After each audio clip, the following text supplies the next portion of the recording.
Salut à toutes et à tous, bienvenue dans cette nouvelle vidéo. Encore merci d'être de plus en plus nombreux à être abonnés à cette chaîne. Et aujourd'hui, je vous fais une vidéo, c'est pour vous parler de nouveaux parfums de Hermès au givré. C'est un parfum que j'ai eu le temps de bien tester, évidemment. Je l'ai pris dans un format de 5 ml. Et puis, en même temps, j'ai eu le petit format de 12 ml offert. Donc, c'est un parfum qui est sorti en cette année 2022 et j'ai un badge code 12546.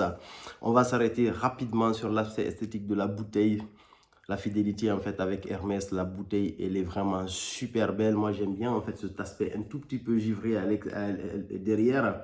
Et il y a le sprayer qui a changé, en fait, le capuchon du sprayer. Maintenant, au lieu de juste le faire descendre, c'est un capuchon qui se retire sur les anciennes bouteilles d'Hermès. Pour ceux qui ont eu les précédentes bouteilles d'Hermès, vous savez comment c'est.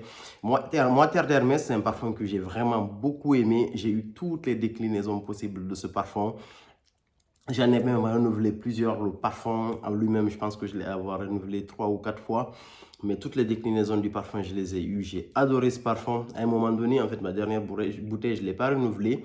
Parce que voilà, c'était un peu redondant. Et puis, j'étais en plein dedans dans la niche maintenant. J'avais envie d'explorer, en fait, de nouveaux périmètres. Et suite à cette nouvelle sortie, je suis allé sentir ce parfum. Et franchement, j'ai été agréablement surpris. L'année dernière, si vous vous rappelez, je vous avais fait une vidéo sur le Hermès H24. Le parfum, j'avais beaucoup aimé. Moi, j'estimais que c'était trop nouveau pour moi et que c'était pas, en fait, c'était pas très abouti, quoi. J'attendais, en fait, l'eau de parfum du H24 pour pouvoir, en gros, aller vers cette ligne. Donc, mais cette année, il n'y a pas eu le H24. Et j'ai une petite théorie par rapport à ça. Mais en attendant, on va parler de ce parfum. C'est un parfum assez frais, en gros. C'est un parfum en fait, d'agrumes, on va dire, avec du citron au niveau de l'ouverture. C'est du cédrate, c'est du citron. En note de cœur, on a du baie de genévrier, de la tumure. La tumure, en fait, c'est une note qui renvoie un peu à du pamplemousse au niveau olfactif. Et en note de fond, on a des notes boisées et des notes minérales. Le parfum est relativement simple dans sa composition, mais il est rendu mais vraiment très très beau. Moi, j'ai beaucoup aimé ce parfum. Donc, si je l'ai acheté, ça veut dire c'est un parfum déjà qui est dans la grande distribution. Et moi, ces dernières années, à la grande distribution, je suis assez exigeant avec eux. En fait, si un parfum est juste bon, je ne vais pas y aller. Cette année, par exemple, ou l'année dernière, je crois, cet hiver, en fait, il y a le réserve prisé de Givenchy qui est sorti. C'est un bon parfum, mais je ne l'ai pas pris parce que voilà, j'estimais qu'il n'était pas très bon en fait. Donc, dans la parfumerie commerciale aujourd'hui, je suis dans une étape de mon parcours olfactif. Peut-être que demain, ça va changer, mais aujourd'hui, si je prends un parfum dans la parfumerie commerciale, c'est que le parfum, il est vraiment très bon. Et c'est le cas du Eau Givré d'Hermès. Et voilà, ils l'ont proposé en eau de parfum, ce qui est vraiment très bien. La tenue, elle est superbe. En tout cas, sur moi, même sur ma peau, c'est parmi les rares parfums de ma non fort, on va dire, non ambré, avec du oud qui tient très bien sur ma peau. Il tient vraiment des heures sur ma peau et sur les habits. Quand je mets sur des habits, ça fait plus d'une journée. Ça tient plus d'une journée, pardon, sur mes habits en particulier. Donc, la performance de la bouteille, elle est vraiment très bonne. Olfactivement, c'est quelque chose que je vous invite à découvrir.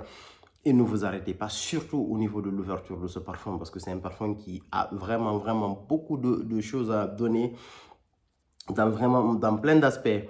Et on retrouve encore un tout petit peu l'ADN des terres d'Hermès des versions précédentes. Il y en a qui disent en fait que c'est celui-là qui remplace l'eau fraîche. Mais moi, j'ai une autre théorie. Moi, j'estime que ce parfum, en fait, il a des aspects minéraux. J'estime que ce parfum, pour moi, c'est la suite du H24, clairement. Parce que pour moi, le H24, en gros, je sais pas, je connais pas vraiment les ventes, mais c'est pas un parfum en gros qui a eu autant de succès que le Terre d'Hermès.